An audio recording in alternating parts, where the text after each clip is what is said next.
Yes, the first available taxi would be great. Thank you. There you go. Taxi's on its way. How long is it going to be? Well, I don't know. They don't say. Great. Oh, what are you doing, Ali? I've ordered an Uber. It'll be here in 5 minutes. Oh. His name's Darren and he's driving a Holden Astra.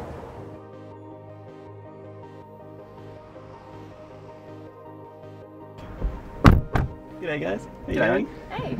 Unless you only catch public transport, you've probably heard of Uber, the most well-known ride-hailing company to pop up in the last decade.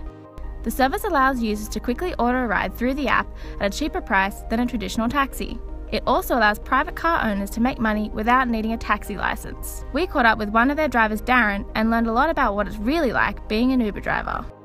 So Darren, what made you actually become an Uber driver? Well, I quit my job and decided that I needed a bit of a change. At the time, Uber was like a good opportunity to make some extra cash. As time went on, I kind of realized that you can also meet some really, really cool people. Just super entertaining, funny, interesting, or unusual at the same time. So that's kind of made me go, yeah, I'm gonna do this Uber thing. What was the hiring process like? It's pretty straightforward. There are a lot of like affiliate links and people trying to sign you up to become a driver, and they make a little bit of cash along the way. But I just went onto their website, gave them my details. You need an ABN and you have to be registered for GST. After about 2 weeks, they want you to come in and they make sure your vehicle's up to scratch, and then from there you can drive away. Is there any sort of like background check, like police check? I mean, how do I know you're not like some sort of psychopath? So like with most jobs, they do a criminal history check, but they also do like a driver history check just to make sure that you're all safe. And recently now, it wasn't when I started, but I had to actually go in about a month ago to do a physical, because you become accredited with the taxi commission, so that's another hurdle that you have to pass as well. So are you doing it full time now? One of the things that I've realized with driving on Uber is you really want to maximize the efficiency of being in the car and picking up passengers to the costs involved. So I drive now just on the weekends. It's Friday nights and sometimes on Saturday nights, because Uber pay you per kilometer and per minute, but the kilometer rate is considerably more than the minute rate. You effectively don't want to be sitting in traffic too much. So Friday night, Saturday night, there's a lot happening, there's a lot of people around, and you can actually do often longer trips without sitting in traffic and not making much money effectively. So how much money can you make out of it? Is it enough to, like you say, you do it part-time, but could you do it as a full-time job? You can absolutely do it as a full-time job. Uber it's not the best way to make money, but it's also not like the only way to make money. I think it's a really good part-time job. The costs of your car, fuel, and things like that are going to be considerably more, where you're not actually making as much money, which is why for me it's a part-time thing. So a Friday and Saturday night's definitely the best nights to be working? There are a lot of people that have different opinions on this, but absolutely, I think it's very busy also, like during peak hour, so in the morning and in the evenings. However, if you're sitting in traffic, it can be really busy, but you're not necessarily making as much as if you were to do a trip for the same amount of time on a Friday or a Saturday night when there's no cars around.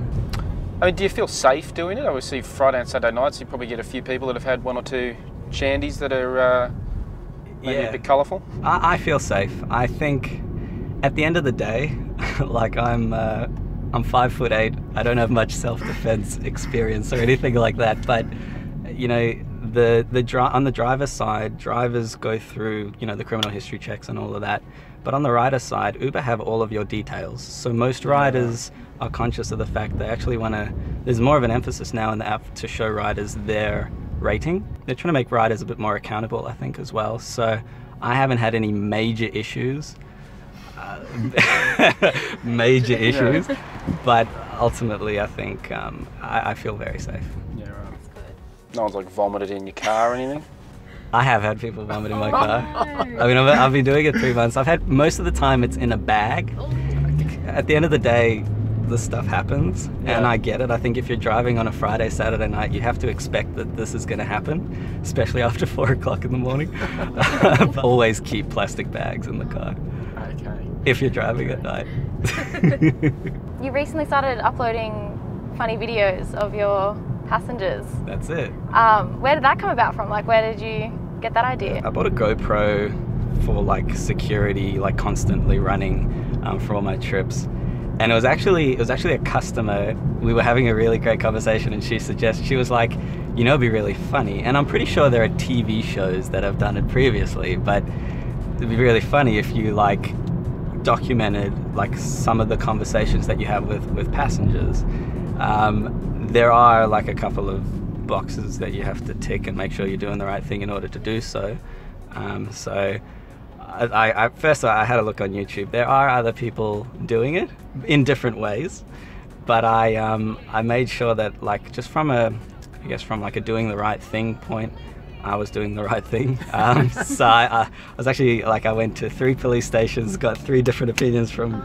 I actually seeked a bit of legal advice just to make sure that I'm not like, I guess, being intrusive on people's privacy, and I always ask for consent to make sure that it's okay to go up.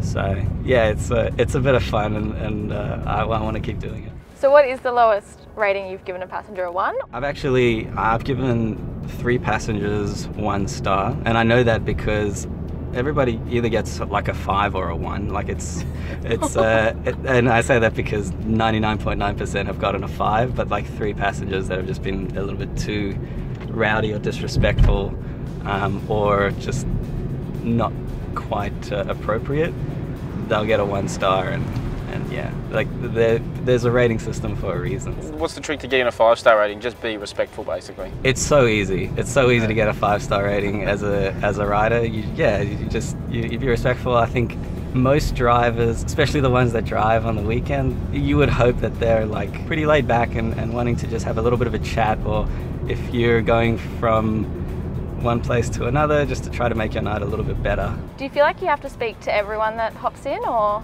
I'll always say like, g'day, how you going, how's the night, how's the day been, kind of thing. But ultimately, when somebody gets in the car, you can very quickly gauge whether they want to talk to you or not. Often, you know, if they pull out their phone straight away, I think it's important to be respectful of that. They don't really want to talk to you, let them do their thing. But if they're just kind of sitting there, I'll see if I can have a chat with them. I think that's, for me at least, like, that's part of the fun of it. You want to try to connect and have a conversation with as many people as you can, but if they don't want to, be respectful of that.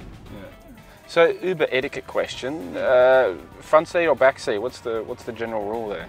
I'm totally impartial. If you sit in the back seat, I don't mind. If you sit in the front seat, it's kind of nicer because I can see your face. So it's a little bit rude that you're sitting in the back. No, I'm kidding. Nah, but like ultimately, I don't mind. It's neither here nor there. All right. Well, Darren, thanks for the ride, mate. Yeah, thanks for the chat. No dramas. Safe Really driving. nice to meet you guys. You too. See you later.